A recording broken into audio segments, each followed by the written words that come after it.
The Swami Viti founder Acharya Sri Prabhupada Ki. Swayam Vishnupad Paramahamsa Privrajacharya Ashtatara Shri Srimad Sri Bhakti Siddhanta Saraswati Thakur Raj Prabhupada Ki.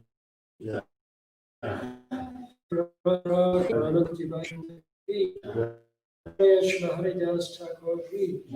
Shri Rupa Shri Sanatana Mata Raghunath Shri Jiva Gopal Mata Dasa Raghunath Shri Shakti Sri Ki. Rancha Srimad Bhagavatam Ki. Shri Shikodamita Maipur Shri Ki. Shri Tulsi Narayana Ki. Shri Giridhara Ki. Shri Nismadeva Bhagavad Ki. Shri Mati Vrindadevi Ki. Nitai Gaur.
Reading from Srila Prabhupada Lilamrita.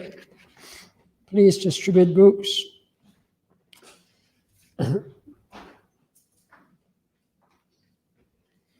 Most of the conversation, however, would be between Prabhupada and Dr. Singh, who played the role of a materialistic scientist. Dr. Singh would present atheistic arguments, and Srila Prabhupada would defeat them with scripture and logic. I say to the scientists, Prabhupada said, if life originated from chemicals, and if your science is so advanced, then why can't you create life biochemically in your laboratories? On one of these morning walks, the older devotees introduced Rameshwara to Prabhupada, and at the devotees' request, Rameshwara began telling Srila Prabhupada about book distribution. He mentioned that sometimes the distributors would meet impersonalists and convince them to buy a copy of Bhagavad Gita as it is. Srila Prabhupada stopped and turned gravely to Rameshwara. What do you say to them, he asked. Rameshwara told Prabhupada some of his techniques for selling a book. After a few moments, Prabhupada said, our men need to study our books also.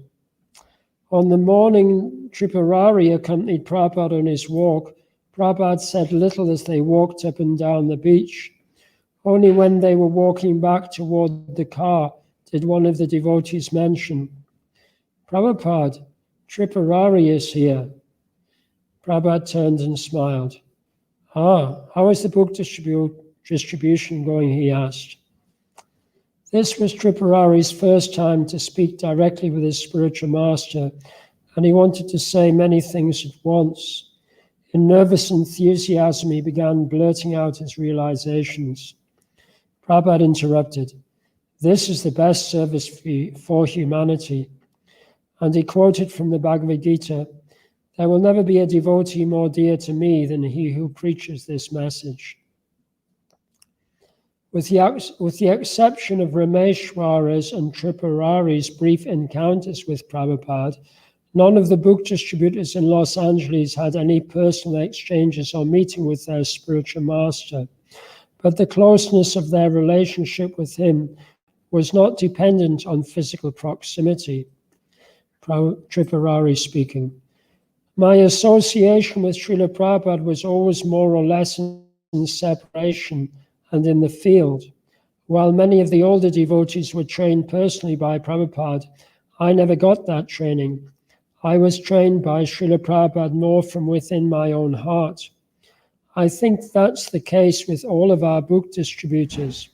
They have a very intimate sense of feeling for Prabhupada, but they never had much personal contact.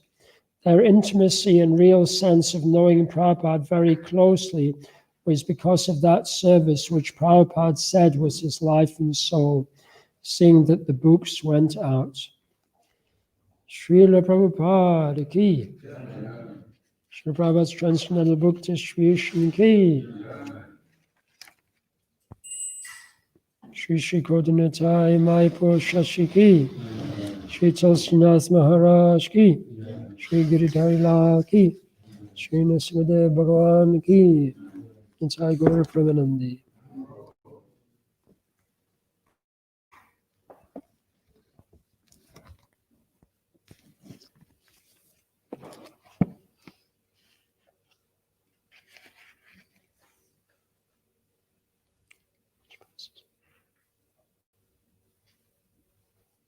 Reading from Srimad Bhagavatam, Canto 5, verse 3, Canto 5, Chapter 3, chapter entitled Rishabdev's Appearance, text 11. Om Namo Bhagavate Vasudevaya. Om Namo Bhagavate Vasudevaya. Om Namo Bhagavate Vasudevaya.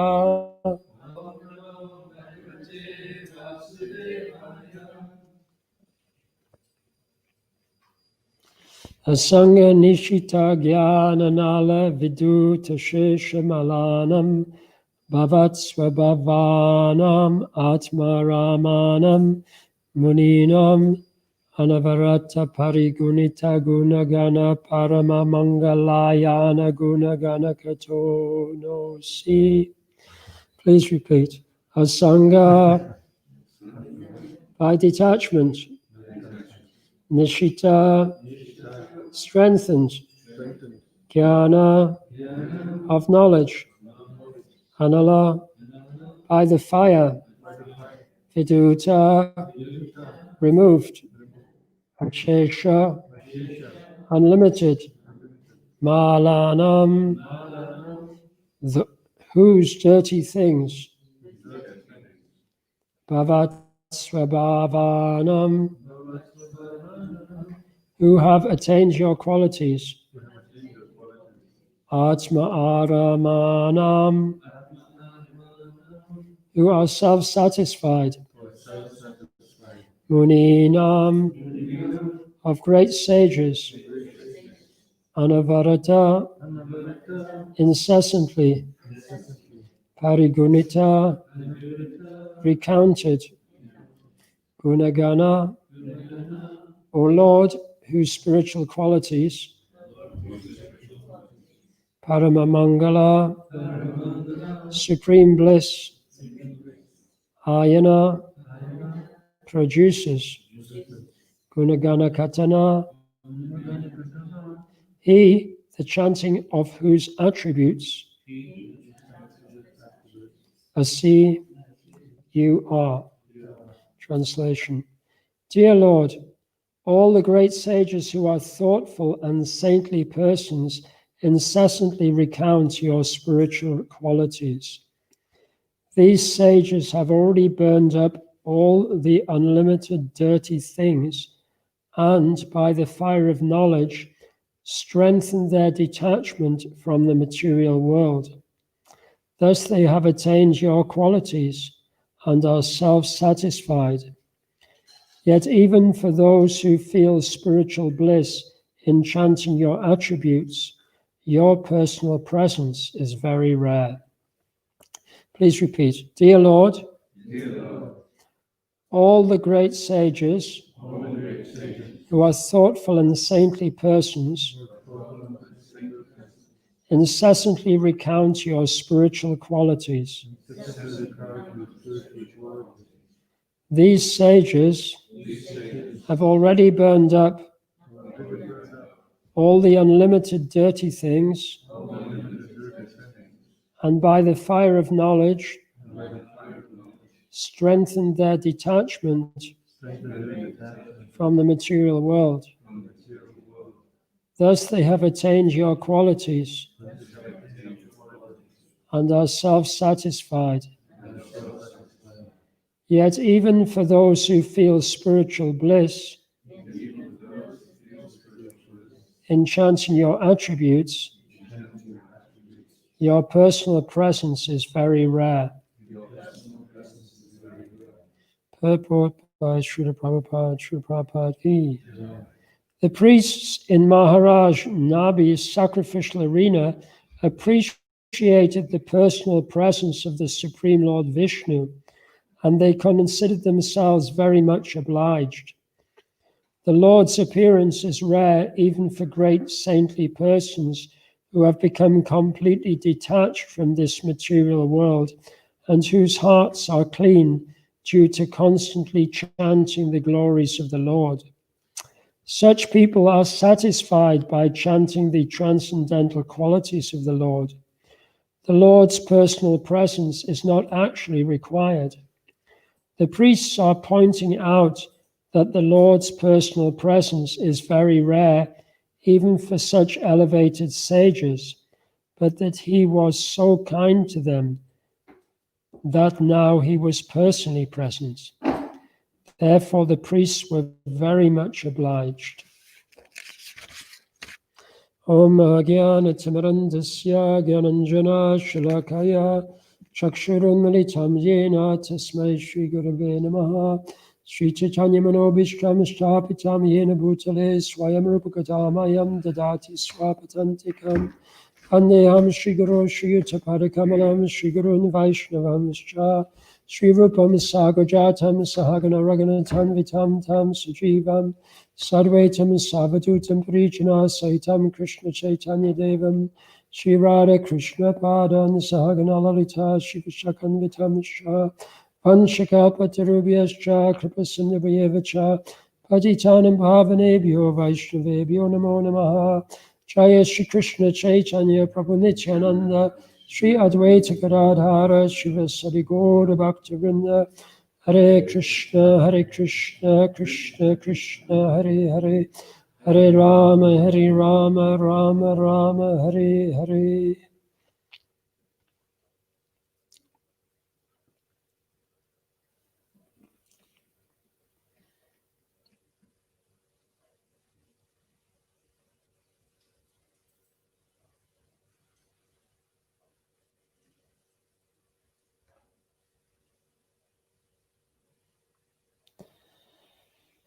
So, because this is at a time, does anyone know whether it's Satya Yuga or Treta Yuga? As far as I know, it's Satya Yuga because there's sorry? Well, the reason being that there's Swayambhuva Manu, and then Maharaj Priyavrata, Maharaj Uttanapada, Maharaj Agnidra, and now Maharaj Nabi, so there's like 4 or 5 generations into the beginning of Satya Yuga. So at this time, then the process of attaining perfection was meditation. And also in Satya Yuga, the 4 principles of religion: compassion, austerity, cleanliness, and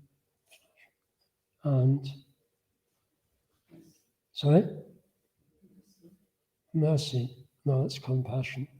Compassion, austerity, cleanliness, and truthfulness were all still manifest, although they'd also not that they were completely all-pervading. The modes of passion and ignorance were still there, but nevertheless, there were many renounced persons who understood the goal of life. And as is stated here, both in the verse and in Srila Prabhupada's purport, that such people are satisfied by chanting the transcendental qualities of the Lord. The Lord's personal presence is not actually required. So here, then Maharaj Nabi is expressing his gratitude and appreciation that Lord Vishnu has appeared in this arena. Krishna appears to protect the principles of religion, to annihilate the miscreants, and to deliver the devotees. So at this early time in the early time in the cycle of yugas, then those principles of religion were still strong, and demons were rare, and the devotees were already delivered by their strict spiritual practices. But still, they were expressing their gratitude that the Lord was personally present. So this is a illustration of the principle of the Lord's quality as being Achinta Bheda Bheda Tattva, that he's simultaneously different and not different from all of his different manifestations. So that although it's described by Srila Rupa Goswami, quoting a verse from the Padma Purana, Nama Chintamani Krishnas Chaitanya Rasa Vigraha Srila Punashara Nitya Mukta Vinatvam Namanamino, that the name of Krishna and Krishna are both identical, and that all of the transcendental qualities and personal characteristics of Krishna can be relished in Krishna's personal name.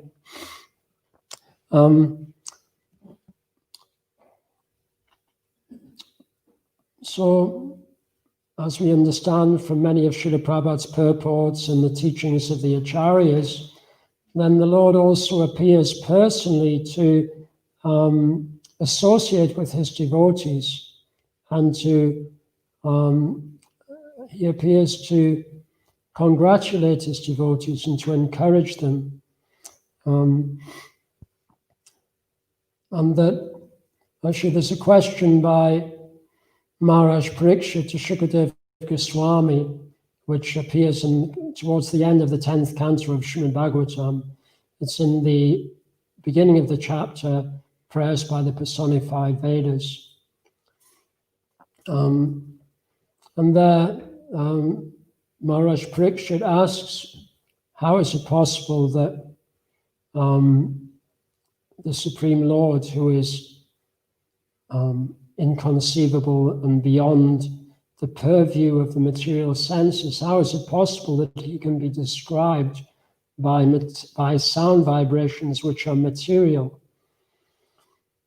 So in any answer to that question, and in Srila Prabhupada's purport on the elaboration of Shukadev Goswami's answer, then he describes that the Lord has manifest the universe, the material universe, in all of its variegatedness, to allow the living entities to exhaust their propensity for enjoying separately from the Lord, and simultaneously to revive their affection for the Lord. So in Kali Yuga, that process is very graphic, in the sense that the living entities, having really abandoned all the principles of the Vedas and really kind of dived headlong into hedonistic activities, and then their hopes for deriving pleasure from sense gratification are like smashed again and again and again. And we see that they, the dynamic of boga tyag is very prevalent. We see many people, even who have no real spiritual knowledge, but still they take vows and resolutions that they're never going to perform those activities which have caused them so much material suffering again. But because they don't have param drishva, because they haven't had vision or knowledge or appreciation of the beauty of the Supreme Lord, then they just get dragged again by their uncontrolled mind and senses into more degraded activities which perpetuate this cycle. So as I say, although this is Satya Yuga, but still there is still some influence of ignorance and passion there, even in Satya Yuga. And so and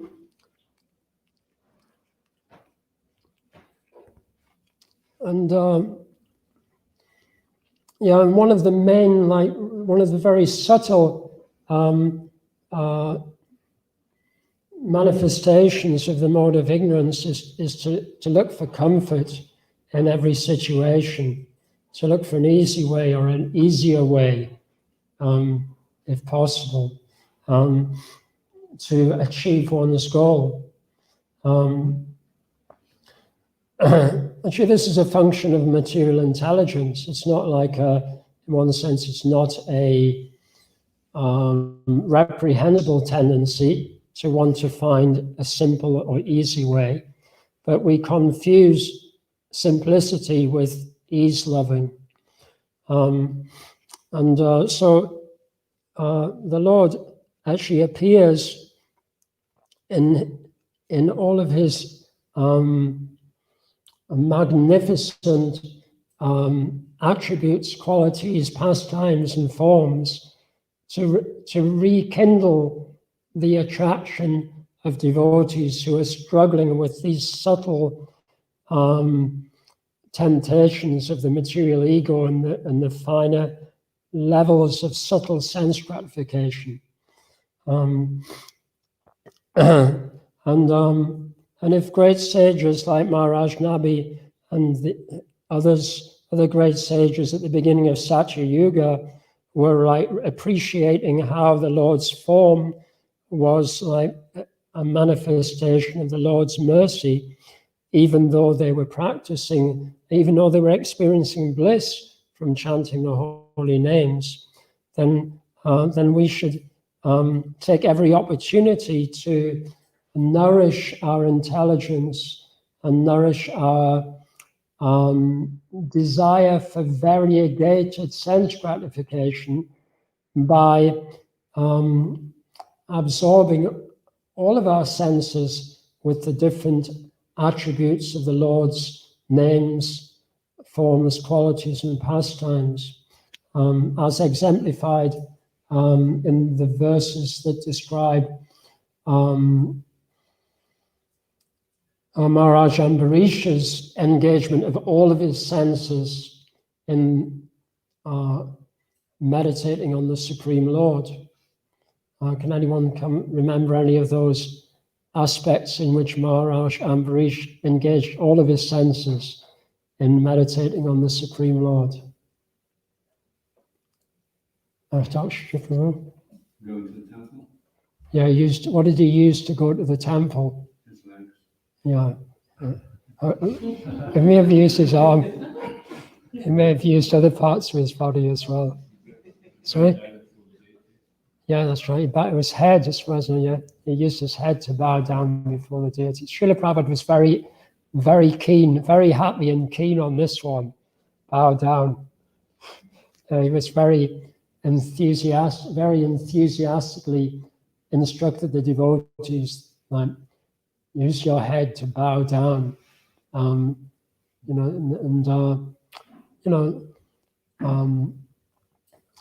So there's lots of nice pastimes of devotees bowing down. Lord Brahma bowing down his 4 helmets and to Gopala Krishna. It's nice. So that's 2, Maharaj Ambarish. Anything else? I know he was. And do you remember what he used his nose for, Maharaj Ambarish, or his sense of smell? Raghunath? Smelling the flowers out into the light. Yeah, specifically it mentions the Tulsi. And he used his eyes in seeing the form of the Lord, and his ears in hearing the activities of the Lord and his devotees. And did he use his body to touch the other devotees? Yeah, that's right, yeah. Sense of touch. Actually, so in with the very nice verses in the 9th canto. So, yeah, so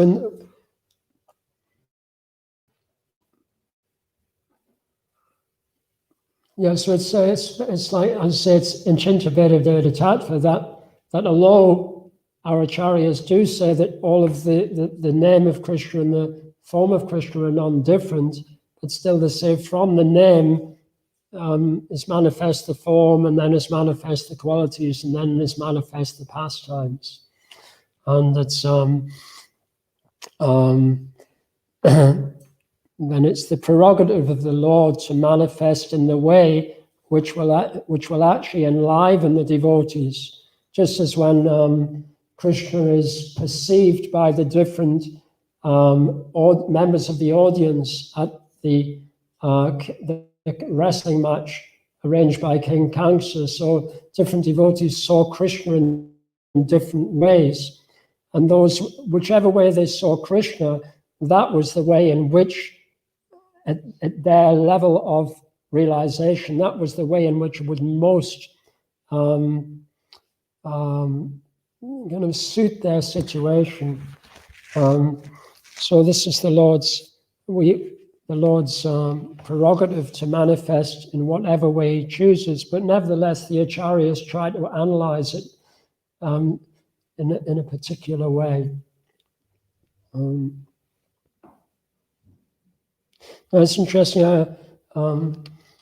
So the Lord's appearance is rare even for great saintly persons, and therefore we can just consider how fortunate we are in 2020 and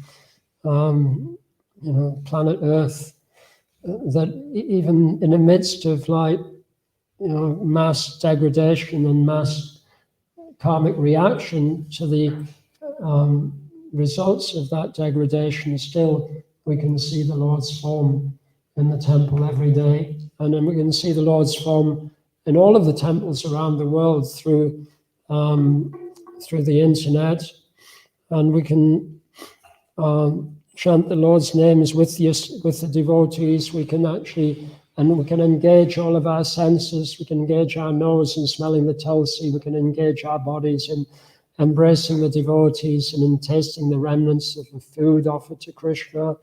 So, actually, in the Satya Yuga, then deity worship wasn't the regular process of worship. As far as I can remember, there was one deity of Krishna on the whole planet, a deity called Nilamadeva. That deity, of course, was worshipped by the ancestors of the devotees who established the temple of Lord Jagannath. So that generally the sages didn't have the means to engage all of their senses in the way that we've been describing, but we do have that means. So in one sense, we've attained the goal. And we're very fortunate to have the association of devotees who can just help us magnify our appreciation of our good fortune and learn how to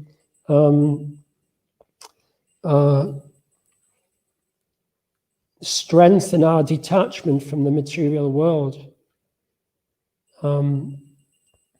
These sages have already burned up all the unlimited dirty things, and by the fire of knowledge strengthened their detachment from the material world. So they were able to do that just by meditation, although it took a long, long time.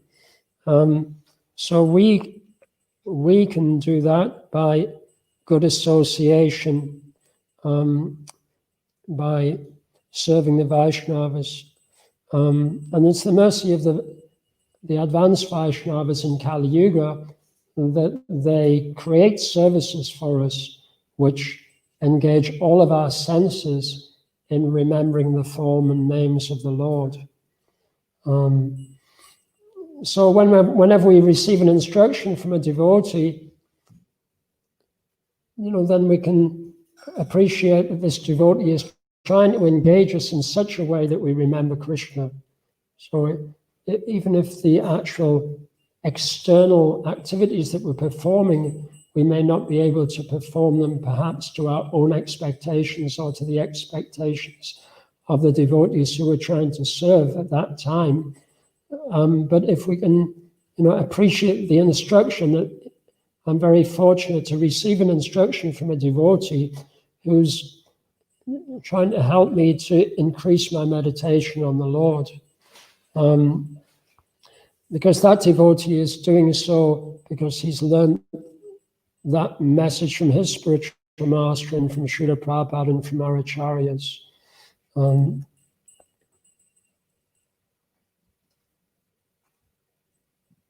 So I'll stop there. Anyone has any questions? Talk, Srila Prabhu. Just toward the end, you ended on one of the points you made was that because of by the mercy of advanced devotees, they create services to engage us. So sometimes the devotee may be thinking, I have to find the service that I need to fully kind of complement my nature, and so he's taking the role of being the one who's going to discriminate on what it is he feels is going to be more suited to him. But if he is that wrong, and should he be aware that the actual dynamic is that he receives whatever service is given to him by more advanced devotees and just tries to engage in that, or should he kind of stand back from it and analyze whether this is appropriate for him? Well,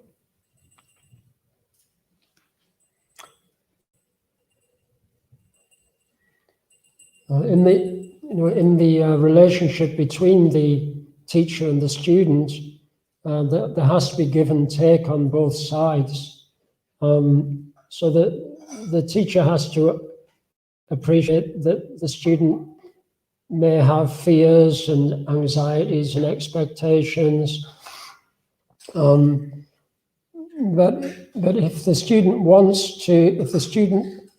has an appreciation of the philosophy, and especially if he studies Srila Prabhupada's books and studies, Srila Prabhupada's interactions with his disciples, and the Srimad Bhagavatam is full of interactions between students and teachers. And the Bhagavad Gita, of course, is perhaps the best example. So let's take the Bhagavad Gita. So in the Bhagavad Gita, Arjuna is basically saying to Krishna in the first chapter and the beginning of the second chapter, it's not my nature, it's completely against my nature to go and, kill my uncle and my father. And it's like, even though I'm a warrior, it's not my real nature to do this. So, and it's interesting, even when Arjuna comes to the conclusion that he's so bewildered that he can't do the right thing, and he actually surrenders.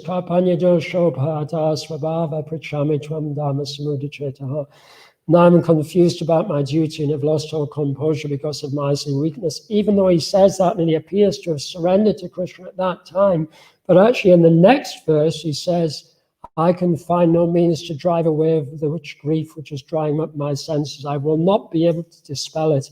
Even if I win a great kingdom in heaven, I shall not fight.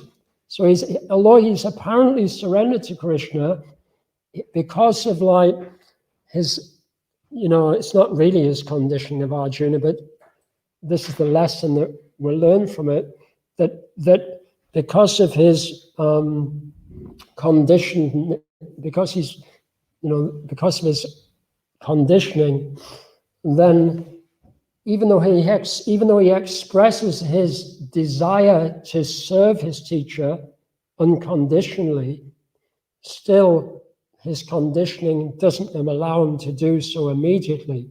However, very shortly afterwards, after Krishna begins to instruct him, then Arjuna becomes more appreciative. So it's incumbent upon the teacher and the student to both understand that the process of teaching and learning will bring out an appreciation of the needs of the student, and also will bring about an appreciation of how to give the appropriate service. But it may not come immediately, and because we're in a preaching movement, and Srila Prabhupada, basically said that book distribution is our family business, and even if we're in a situation as now where we can't do so much book distribution, but all of our activities are designed towards preaching, and in that preaching mission, then we're asked to do the family business, even though it's not our nature perhaps to do it. But it's not that it should be expected that all the children in the family have to do that family business for the rest of their lives. They should also find their own business which they can do and flourish in. But when there's a need to do the family business, then they should do the family business also. So I'm sorry about the difficult answer there, but I'm just trying to. Just one light I'd like to share on, which is interesting, is if we're not so result orientated, then if the person's prepared to do whatever is asked of them to the best of his ability, then he'll make advancement. Whether he's good at something or he's not, he just decides, okay, well, I've been asked to do this, so I'm just trying to do the best that I can do. So he just has that simple approach. And then, according to how he does, he may do really well, or may not do so well. But somebody else may be more results oriented. And so he does the service that he thinks he's going to be really good at. It may not be pleasing if it's not done in that mood, just being submissive to whatever's asked of him. Yeah, sorry, I'm sorry, I wasn't surrendered to listening to your answer there. It was like Arjuna there.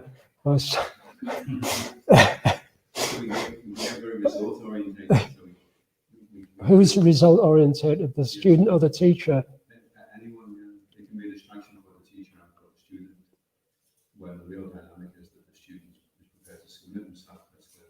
And then what happens after that, whether he makes good pancakes or he doesn't sell many books, is a detail.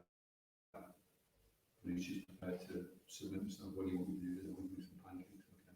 And he's a terrible cockroach, just tries. Well, there are limitations of our psychophysical nature. For example, you can't tell a man to go and have children, so there are limitations, and it's like, just like Srila Prabhupada said, we need not just sincerity but organization and intelligence. So, if for the purpose of helping somebody advance in their spiritual life, by even if they've got a mood of surrender, and we see that they're making a lot of spiritual advancement by surrendering to do something which is not within their nature, that doesn't, if the result, if the result, like the result in terms of the energy that's been engaged in the preaching mission, if the result is very meager, and in fact it may even be detrimental to the rest of the community in terms of the result, then we need to consult with our higher authorities as to whether it's worth slowing down that which is pleasing to the pure devotees, because that's where we get a lot of the mercy. It's actually pleasing the pure devotees. So it's we know that there are we know that Srila Prabhupada sometimes really encouraged book distributors like Tripurari, saying, this is the most pleasing thing to Krishna. But then on other occasions he said, the most pleasing thing to me is if you're Krishna conscious. So, it's so we need to always consult our authorities, as to what, how to incorporate our relationship, our kind of student-teacher relationship with one devotee, how to incorporate that into the bigger relationship between our founder Acharya and them as a whole, on many different levels. But anyway, it's always good. There's never any harm in asking, and it's always good to ask, even if we're right. It's not. We don't have to wait until we think that we're wrong to ask. Even when we think that we're doing something right, we can still ask for confirmation and fine tuning and adjustment. And I hope that's helpful, or hope it's as well. Yeah, it will be helpful. It'll cast some light on the subject, even if I'm not an expert. But in whatever way we try to explain the Bhagavatam, because it's all nectar and it's all transcendental, if we're actually making a sincere attempt to explain it, then it's like sharing the nectar. So even if we feel that other devotees could say a lot more important and relevant things than ourselves, whatever we say, as long as we're trying to focus on the subject, will actually help those other devotees. So that's what I was trying to take from your statement there, Raghunath Prabhu. Like your point about this kind of two-way communication between teacher and student, and you can see there are some interesting examples of that in Srimad Bhagavatam and also in Srimad Prabhupada as well. One example is how Dhruva Maharaj, he wanted to have a kingdom greater than one Brahma, went to the forest, and Narada Muni came to him, and the first thing that he tried to do, he said, why are you wasting your time with such a material desire? There's no point, there's no reason for you to do this, and you want to achieve anything in this material kingdom is a waste of time. Something within those lines. And Dhruva Maharaj said, this instruction, I know it's very nice and it's very good, but actually I'm just gonna go for it anyway, and if you want to prove it, you know what to do. And then Narada Muni at that time, could have chastised him or even to pieces or whatever, but he said, okay, so if you want this is the way to achieve it. And giving him the mantra and the process, so he targeted his determination. He would have ignored what Narada Muni said, but he actually, Narada Muni engaged his energy to purify him, gave him the mantra, okay, you chanted, and in 6 months he saw the Lord and realized, it's not really what they wanted, but actually there is something better. Another example in Srila Prabhupada kind of asking is how Tamal Krishna Goswami, here, Prabhupada really needed a manager for India, and Tamara Krishna Goswami kind of got really burnt out in that service, and he needed to refresh himself or whatever, and he heard from Vishnu Swami, this exciting outreach program that he was doing, so he went back to the United States and started to make a lot of devotees, and Prabhupada came back and he said, I need a manager, and Tamara Krishna Goswami said, no, I'm actually preaching here. So Prabhupada's desire was for him to be in India and helping with the GBC, etc. But Tamara Krishna Goswami said, here I'm preaching, and he said, okay, what is that preaching? And Tamara Krishna Goswami showed, like a few Brahmacharis who he made during that time, but he was really working hard. If you read in the story, he knew that Prabhupada will come and ask him for the result, and he actually did make a few devotees a little bit by hook and by crook. As you can see, there's a two-way communication. It wasn't just, that's it, I asked you to do this, and that's it. There was the reconciliation between student and teacher. Yeah, Prabhupada wants just got a point. Oh, sorry. So I just wanted to bring up these two examples, how it is actually a two-way, just to support what you were saying. I'd like to answer. Thank you very much, Prabhu. Thank you for the example. Yeah, there's things come to mind regarding the original point is the balance, individual's desire, and prescribed duties. So if we don't get to do anything that we want to do, then it can become too difficult to do. And if we're only doing whatever we want to do, then it doesn't become a fair-weather friend for our own surrounding. So depending on our desire, the intensity of our desire, or the level of desire, where we are prepared to surrender, then prescribed duty could be given by a spiritual master or other authority. So therefore, Prabhupada talks about the act of bending without breaking. So if a devotee is given too much to just do what he wants to do all the time, or she wants to do, then there's no real surrender going on there. So for advancement, there has to be some surrender, which means we have to take some difficulty in according with individual's capacity to surrender, and the prescribed duty will be there. And the person who's given the prescribed duty is always trying to bend it a little further towards Krishna and bend it a little further. So, and that's dependent on the individual's capacity, which is dependent on their desire, how much they intensely, or how much their level of desire is to go towards Krishna, and how much they want to satisfy themselves. So those three things there is dependent on our level of desire. The balance between getting to do some things that we like to do, and some devotees are able just to do whatever they're asked all the time. And sometimes it's a case of maybe we don't get to do what we want to do, but if we surrender to what we're asked to do, then we can be satisfied in that, and it doesn't have to be our material conception of what we think we have to do. So the main thing is prescribed duties, and having faith that prescribed duties are coming down in good for us.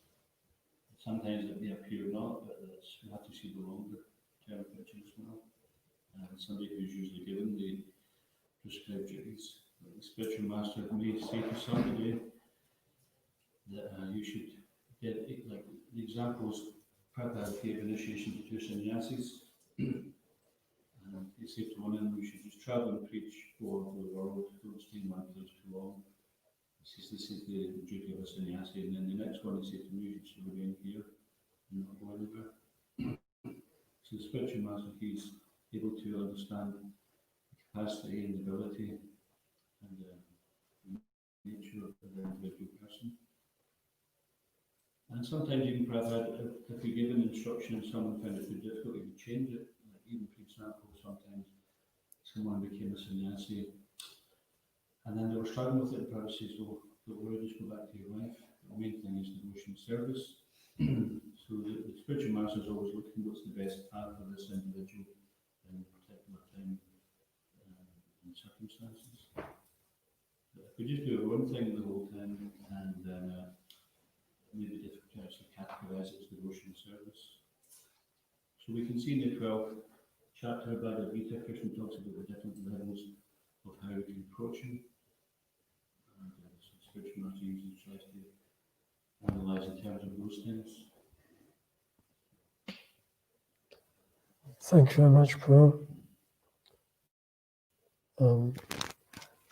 Thank you to the Vaishnavas for enabling me to continue to speak a little bit on Srimad Bhagavatam.